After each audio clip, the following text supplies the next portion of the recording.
Hello everyone, welcome back and welcome to my channel physics junction. बच्चों, आज की class में जो मैं आपसे बात कर रहा हूँ ये आपके नीट और जेई के लिए बहुत ही इम्पोर्टेंट आपके पास जो मैं टॉपिक लेकर आया हूँ और आपके लिए मैंने ऑलरेडी पहले से सवाल बना रखे हैं। तो जो मैं सबसे इंपॉर्टेंट चीज़ आपसे बात कर रहा हूँ, एक आपके पास ये क्वेश्चन है, ये क्वेश्चन, और मैं सिर्फ 3 क्वेश्चन के बारे में बात करूँगा।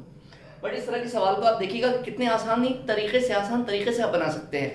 ज़्यादातर बच्चे इस तरह की चीज़ को देखते हैं और उनको लगता है कि ये बहुत हार्ड है। कुछ नहीं है। चलिए मैं टू द पॉइंट मैं बात कर रहा हूँ, इधर उधर की बात ना करके। देखिए, सबसे पहली चीज़ मैं आपसे ये बात करूँ यहाँ पे, अगर ये क्वेश्चन का देखिए, a current enters a uniform conducting loop right of radius R. अरे ओके, ये आपके पास कंडक्टिंग लूप है और जिसकी रेडियस कितनी है आर। मेरी बात को समझेंगे, ये लूप था। अब जैसे ये करंट यहां से बच्चों ऐसे गया, तो जाहिर सी बात है कि ये करंट अगर यहां से मैंने मान लिया, ये आप देखा होगा आपने सवाल, ये आपके पास अगर करंट यहां से गया I1, तो जाहिर सी बात है कि आपका जो करंट है यहां से, जो आपका यहां से करंट है, आपके पास यहां से क्या हो रहा है बच्चों, एक I2 और एक I3, ये दोनों में क्या हो रहा है, डिस्ट्रीब्यूट हो रहा है। ये बात एकदम क्लियर है, राइट है। अब ये बताइए कि जब ये करंट यहां से गया और ये करंट यहां से मिलकर के आपके पास क्या हो रहा है, I4 आपके पास क्या हो रहा है, ये आउट साइड है और ये आपके पास कहां है, इन साइड है, राइट। और बच्चों इसकी जो रेडियस है वो कितनी है आपके पास, सर आर है, ठीक है। और एंगल कितना बना रहा है, थीटा, ओके। तो बच्चों अगर ये बताओ, अगर ये थीटा है, मेरी बात को आराम से ध्यान देना, तो ये मेरे पास कितना होगा, 2 पाई माइनस थीटा। इस सवाल की बात कर रहे हैं, अपने आप ये सवाल आपसे बन जाएगा, राइट है। ये आपके पास थीटा है तो ये एंगल कितना होगा, 2 पाई माइनस थीटा। क्लियर। अब ये बताओ कि मैंने ऑलरेडी आपको बता रखा था कि magnetic field at the centre due to the circular arc क्या होता था, पहले मेरी बात को समझ लें। B बराबर होता था बच्चों mu naught by 4 pi I by R into theta. ये आपका एक जनरल फॉर्मूला है, सॉरी मैं कुछ ज्यादा ऊपर लिख दिया। B is equal to mu naught by 4 pi I by R into बच्चों थीटा, राइट है। ये आपके लिए सबसे इंपॉर्टेंट चीज है, बस उसके अलावा कुछ नहीं आपको करना। तो मैं कुछ नाम दे दूं यहाँ पे, जरा ध्यान से देखिए। अगर यह करंट आपके पास यहाँ पे I1 है तो इसकी मैग्नेटिक फील्ड मैंने B1 माना, और ये मैंने मैग्नेटिक फील्ड मैंने माना B4, ये मैंने इसके लिए मैंने माना B3, और इसके लिए मैंने माना आपके लिए B2। Okay everyone. अब ये बताइए कि ये I1 है और ये बताइए कि इसके अलोंग आपके पास स्ट्रेट वायर और ये सेंटर के अलोंग जा रहा है आपके पास, तो थीटा कितना है सर, इस वाले के लिए I1 के लिए आपके पास सेंटर के साथ एंगल कितना, 0। और सर अगर आपने थीटा की वैल्यू 0 रखी तो जाहिर सी बात है कि B1 की वैल्यू मेरे बच्चों कितनी आ गई, 0। सिमिलरली अगर आप B4 की बात कर रहे हैं और सेंटर के लॉन्ग की बात कर रहे हैं तो यहां पे भी एंगल कितना है, 0। इसका मतलब है कि आपके लिए यहां पे B4 की भी वैल्यू मेरे बच्चों क्या आ गया, 0। Got it my point. अब सारा गेम जो खेलना किसके किसके बीच में खेलना, B3 और B2, आराम से, बहुत आसान है। तो सबसे पहली बात मैं तुमसे बात कर रहा हूं बच्चों, B3 क्या होगा, mu naught by 4 pi I by R into कितना बच्चों, थीटा, राइट है, राइट होगा। सिमिलरली अगर मैं आपसे बात करूं B4 इज इक्वल टू कितना लिखेंगे बच्चों, mu naught by 4 pi I by R, और ये कितना पहले बताओ यहाँ पे, 2 पाई माइनस थीटा। एवरीवन, इतनी बातें क्लियर है? यस, आपको क्लियर हो जानी चाहिए, क्योंकि ये आपके पास सारी चीजें बस मैंने बहुत आसान कर दिया यहाँ पे। क्लियर। अब आपसे ये पूछ रहा है कि इस तरह के ये इस सवाल में कि आपको सेंटर पे क्या निकालना है, मैग्नेटिक फील्ड निकालना है। चलिए बात करते हैं। तो हमें सेंटर की बात कर रहा है ओ पॉइंट पे, तो हम क्या लिख सकते हैं, B4 minus B3। Are you okay. Difference की बात करेंगे, क्यों, अब डायरेक्शन भी देख लें आप यहाँ पे, ये आपके पास इस डायरेक्शन में है, ये आपके पास थंब का डायरेक्शन इनसाइड है, मतलब कि मैग्नेटिक फील्ड का डायरेक्शन जिस डायरेक्शन में भी थंब जाए बच्चों याद रखिएगा कि मैग्नेटिक फील्ड का डायरेक्शन उसी तरफ होगा। और ये बताइए आप यहाँ पे इसकी बात करेंगे तो ये कहाँ है, इसके लिए फील्ड का डायरेक्शन आउट और इसके लिए फील्ड का डायरेक्शन इन। तो बच्चों आप जरा ध्यान से देखिएगा कि B3 की अगर आप बात कर रहे हैं तो ये आपके पास क्या हो रहा है, आउट, और ये B4 की बात कर रहे हैं तो इसके लिए आपके पास फील्ड का डायरेक्शन कहाँ है, इन। Everyone clear, right. अब मैं तुमसे बात कर रहा हूँ B4 माइनस B3।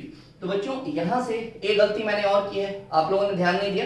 यहां से B3 की बात करेंगे तो ये I3 है बच्चों, और ये मेरे पास कितना है, I4। Okay everyone.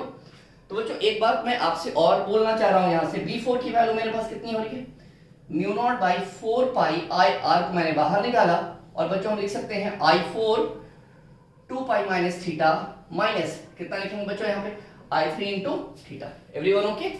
Of course इतनी बातें मैंने आपसे कर दी। अब बात ये आई बच्चों कि अगर मैंने यहां से आपके पास यहां से करंट गया और ये इस पार्ट और इस पार्ट में अगर ये डिस्ट्रीब्यूट हुआ है, तो मेरे बच्चों आपको बहुत अच्छे से पता है कि अगर करंट का डिस्ट्रीब्यूशन है, इसका मतलब है कि यहाँ पे ये पैरेलल के बारे में हम बात करेंगे, और पैरेलल में जब हम बात करते हैं तो मेरे बच्चों ये आपको बहुत अच्छे से पता है कि वहां पे आपके पास पोटेंशियल क्या होता है। ऑफ कोर्स सर सेम होता है वहां पे। तो ये बताओ हम लिख सकते हैं ना यहाँ पे कि V1 इज इक्वल टू कितना होता है, जल्दी बताओ यहाँ पे V2। Everyone okay? तो ये बताओ बच्चों V1 नहीं बल्कि ये कहेंगे हम यहाँ पे कि आपके पास V3 is equal to V2, और बच्चों V3 इज इक्वल टू हम कितना लिखेंगे I3 into R3 is equal to I2 into R2। Yes everyone okay है? यस ओके होना चाहिए। अब ये बताओ यहाँ पे बच्चों आपसे क्वेश्चन में ये मेंशन रहेगा कि जिसमें आपके पास करंट का फ्लो हो रहा है, किसमें फ्लो होगा, कंडक्टर में, और कंडक्टर के पास क्या होगा सर, रेजिस्टेंस होगा। तो हमने ओम्स लॉ IR की बात हमने कर दी। अब बच्चों जरा मेरी बात को ध्यान देंगे, I3 ये रिजल्ट तो आपके पास है। अब जरा मेरी बात को ध्यान देंगे आप बच्चों कि I3 और R3 बराबर कितना होता है, रो L4, और ये कितना है A, क्योंकि बच्चों इनका मटेरियल और आपके पास जो एरिया ऑफ क्रॉस सेक्शन है वो तो सेम रहेगा, राइट है। मटेरियल भी आपके पास क्या है, सेम, और जो आपके पास वायर है उसका एरिया ऑफ क्रॉस सेक्शन भी सेम होगा, बट आपके पास यहाँ पे लेंथ क्या होगा सर, यहाँ पे लेंथ आपके पास क्या होगा, डिफरेंट होगा। तो हम क्या लिख सकते हैं, I3 अपनी जगह है, R की जगह पे कितना, रो L बाई A, और आपके पास मटेरियल आपके पास जिसको हम बोल सकते हैं स्पेसिफिक रेजिस्टेंस, ये दोनों सेम है। इसकी बात करें बच्चों यहाँ पे I2, और यहाँ पे कितना लिखेंगे, यहाँ पे रो L2 सॉरी L4 नहीं सॉरी ये कितना लिखेंगे बच्चों यहाँ पे A। तो ये और ये मेरा कैंसिल, तो I3 into L3 is equal to बच्चों कितना लिखेंगे यहाँ पे I2 into L2। Everyone okay? Of course आपको बहुत आराम से ये सारी चीजें समझ में आनी चाहिए। अब बच्चों मैं एक बात ये कहना चाह रहा हूं आपसे, मैं ऊपर बिठा रहा हूं बच्चों, जरा मेरी बात को ध्यान से ध्यान देंगे आप। अब हम कहना क्या चाहते हैं कि ये बताओ कि अगर ये एक आर्क बन गया, मेरी बात को यहां समझेंगे, अगर ये एक आपके पास आर्क बन जाता है, इस क्वेश्चन को समझेंगे, ये क्वेश्चन आपके लिए बहुत ही आसान है। तो क्या हम लिख सकते हैं यहाँ पे L is equal to R into theta. अरे भाई theta is equal to L upon R लिख सकते हैं, आर्क बाई रेडियस लिखते थे, तो ये जो इसका ये आर्क है और ये इसका आर्क है, तो theta is equal to arc by radius. तो बच्चों यहां से हम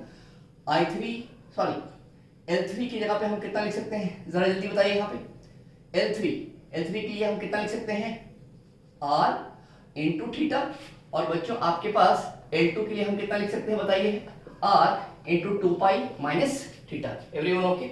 इसका मतलब है कि I3 और L3 की जगह पे कितना लिखेंगे, R थीटा, और यहाँ पे कितना लिखेंगे बच्चों, यहाँ पे I2, और यहाँ पे कितना L2 की जगह पे कितना R 2 पाई माइनस थीटा। इसका मतलब है बच्चों ये और ये कैंसिल हो गया, इसका मतलब ये है कि I3 theta is equal to I2 into 2 pi minus theta, मतलब कि ये और ये दोनों आपके पास क्या प्रूफ हो, दोनों इक्वल है। तो ये लिख सकते हैं आप यहाँ पे, मैंने I4 नहीं लिखना था, यहाँ पे B3, और ये आपके पास B2 लिखना था, सॉरी बच्चों यहाँ पे ये।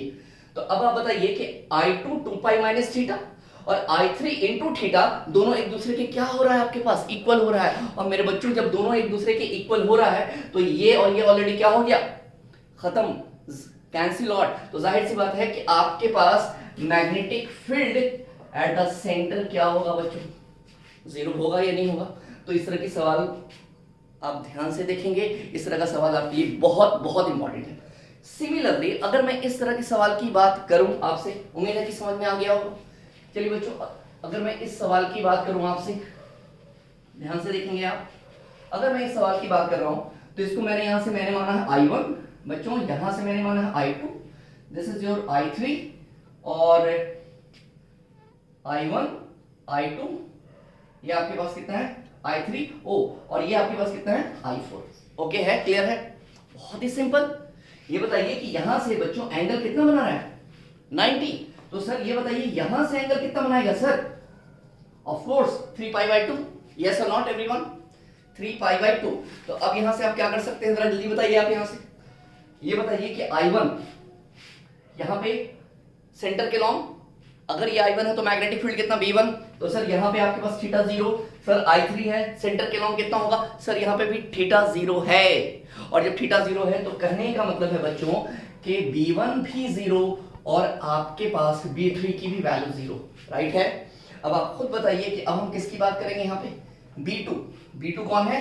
मतलब कि I2 यहाँ पे। तो ये बताइए इसके लिए एंगल कितना है बच्चों? Mu naught by 4 pi I by R into theta, और मालक 3 पाई बाई 2, पाई से पाई कैंसिल, तो B2 की वैल्यू मेरे बच्चों कितना आई? 3 म्यू नॉट आई अपॉन कितना? 8R। Everyone okay? 8R। ये इतनी बात आपको समझ में आनी चाहिए। सिमिलरली अगर हम आपसे बात करें B4 की बात करें तो mu naught by 4 pi I by R, और थीटा आपके पास कितना है बच्चों? पाई बाई 2 कैंसिल आउट, तो फाइनली आप जानते हैं कि B4 की value mu naught I upon कितना है आपके पास? 8R। ओके, तो ये आपके पास B2 और ये आपके पास B4। आपको यहां पे भी वही चीज नजर आ रहा है कि जैसे आपने करंट दिया, ये दो फॉर्म में आपके पास यहां और यहां बट गया, और यहां बट रहा है। इसका मतलब है कि आपके पास ये कौन से कंडीशन में है? ये पैरेलल की कंडीशन में है, और जब पैरेलल की कंडीशन में होगा तो आपका पोटेंशियल सेम होगा, सेम केस। तो इसका मतलब है आपके पास कि पोटेंशियल V2 पे और पोटेंशियल V4 पे आपका सेम होगा। आप अगेन चेक करके देख लीजिएगा कि सेंटर पे यहां पे भी आपके पास नेट मैग्नेटिक फील्ड आपके पास क्या होगा? 0 होगा। प्लीज आप चेक कीजिएगा, आप कमेंट बॉक्स में बताइएगा कि सर आया या नहीं आया। ओके एवरीवन, ये इस तरह के सवाल आते हैं और इस तरह के सवाल में कभी भी परेशान होने की जरूरत आपको नहीं है। ओके, इस तरह के एक सवाल के बारे में बात करें बच्चों। ये भी एक सवाल मैंने यहाँ पे रखा है, चलिए आइए बात करता हूं मैं आपसे। ओके, जरा ध्यान से देखिएगा बच्चों, इस चीज में भी यहाँ पे भी हमें क्या करना है आपको जरा जल्दी बताएं। आप यहाँ पे भी हमें क्या करना है? सेंटर पे आपको मैग्नेटिक फील्ड निकालना है। Sir very simple, sir very simple. कैसे? आप ये बताइए कि ये आप देख रहे हैं यहाँ पे, ये आपके पास क्या है? एक सेमी सर्कुलर वायर है। ओके, उसके बाद ये यहां से बच्चों, और ये आपके पास ये ऐसे है, ये यहां से और ये आपके पास ऐसे है। एवरीवन प्लीज ये बताइएगा सेंटर से यहां तक की आपके पास जो रेडियस है गिवन है आपके पास कितना? 2R। और ये बताइएगा कि सेंटर से ये जो पोर्शन आप देख रहे हैं यहां से इसकी रेडियस कितनी है? R, और सेंटर से इसकी जो रेडियस कितनी है? 4R। तो इसका मतलब है कि अगर ये 2R है तो 2R ये भी है। तो बच्चों आपके पास ये 4R, बच्चों इसकी रेडियस है R, और यहां से यहां तक की जो रेडियस आपके पास कितनी है सर? 2R। आपको क्या करना है सर? मैग्नेटिक फील्ड निकालना है। कहां पे? सेंटर पे। तो आप खुद नाम दे दें आप यहां पे इसका B1, बच्चों इसका आप मैग्नेटिक फील्ड का नाम B2, राइट, और इसका मैग्नेटिक फील्ड का नाम आपने दे दिया B3। तो बच्चों अब शायद मुझे बताने की जरूरत ना पड़े, B1 बराबर क्या होता है? Mu naught by 4 pi I by, बच्चों ध्यान से B1, तो इसकी मैग्नेटिक फील्ड की बात कर रहे हैं, इसके तो इसका जो रेडियस है बच्चों यहां पे हम कितना लिख रहे हैं बालक? यहां पे कितना लिख रहे हैं sir? 2R, right, into theta. Sir theta कितना होगा इसके लिए, इस वाले के लिए? इसका 2R भी है सर, थीटा है पाई। ये खत्म, तो B1 बराबर बच्चों mu naught I upon 8R। ओ बालक ये बताओ ये कहां है? फील्ड का डायरेक्शन कहां है सर? बाहर कहने का मतलब है डॉट। अगर हम बात करें तुमसे किसके बारे में? B2, भाई B2 इसको मैंने माना है, राइट, और B2 जब मैंने माना है तो ये बताओ कि म्यू नॉट I बाई 4 पाई, और बच्चों इसकी रेडियस कितनी है? जरा जल्दी बताओ यहाँ पे 4R, और थीटा यहाँ पे बच्चों कितनी है? पाई बाई 2, पाई से पाई खत्म। तो B2 की वैल्यू बच्चों म्यू नॉट I बाई कितना है? 4 4 16 टू 32 कितना? R। ये भी कहाँ है बच्चों? ये भी कहाँ है? जरा जल्दी बताइए आप। यहाँ पे ऐसे गई ना, ये ऐसे, तो ये भी कितना है? ऑट, ये भी ऑट वर्ड। सिमिलरली अगर हम बात करें तुमसे B3 की बात, तो B3 में आप देख रहे हैं यहाँ पे कुछ नहीं है। यहाँ पे रेडियस कितना लेंगे आप? यहाँ पे रेडियस कितना लेंगे सर? R। और सर यहाँ पे एंगल क्या होगा सर? वो तो 90 ही होगा। तो आप यहाँ से क्या लिख सकते हैं? Mu naught I by 4 pi, right, into R, और थीटा की वैल्यू तुम्हारे पास यहाँ पे भी कितनी होगी? दिस, ये कैंसिल। तो आपके पास बच्चों B3 is equal to mu naught I upon कितना? हाँ बताइए जरा जल्दी यहाँ से मुझे। 8R। ओके, यहाँ पे भी कहाँ है? और तीनों सेम डायरेक्शन में है ना। और आपको पता है कि आप जब फील्ड तीनों सेम डायरेक्शन में है और फील्ड आपके पास वेक्टर क्वांटिटी है, तो क्या करोगे भाई, इन तीनों को आपके पास ओ पॉइंट पे जो हम बात करेंगे, यहाँ पे ओ पॉइंट पे बात करेंगे v1 प्लस v2 प्लस बच्चों v3, तो b आपके पास सब में आपके पास क्या हो रहा है, जल्दी बताइए आप यहाँ पे, mu naught I by 2r, sorry 8r mu naught I by 8r, right. तो हम यहाँ से जितनी भी वैल्यू आपके पास म्यू नॉट आई और r को अगर आप कॉमन ले लेते हैं तो 1/8 प्लस 1/8 प्लस 1/32 आपके पास कैलकुलेशन करने के बाद आपने यहाँ से net magnetic field at the centre आपने यहाँ से फाइंड आउट कर लिया। उम्मीद है कि मैंने जो आपको बात की है, जो मैंने चीज़ें आपको बताई है, बहुत तरीके से समझ में आई होगी बात। Okay everyone, thank you.